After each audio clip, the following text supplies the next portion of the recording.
Can you track your period cycles in MacroFactor?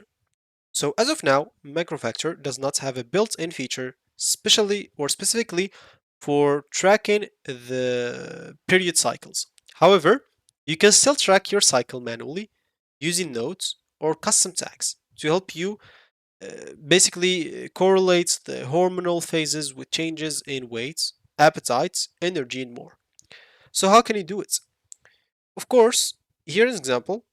Let's say you are in the application once you open it up.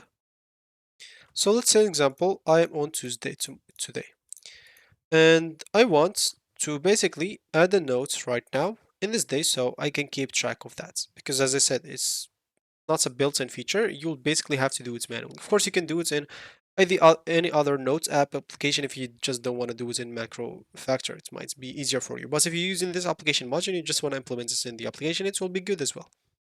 So how to add a note? You'll have to add this basically as food, like as meals. So you can go here to food, you can click on the plus button, wherever you want, for example, even here. As you can see here, you'll find like notes. As you can see, the notes, you'll find this in the food log, so you'll have to add this here. So here in the notes, example, of course, here you can add also your foods if you want to, and you can simply just add the note name. So you can name it, as example, period like cycle. Let's just say so cycle or cycles.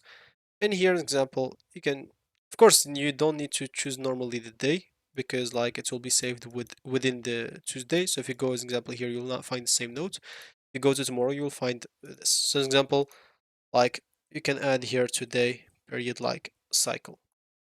So that's how you basically add this manually. Of course, you will have to do it on any day that you have it. So yeah, that should be it for me in this video. Thank you for watching and goodbye.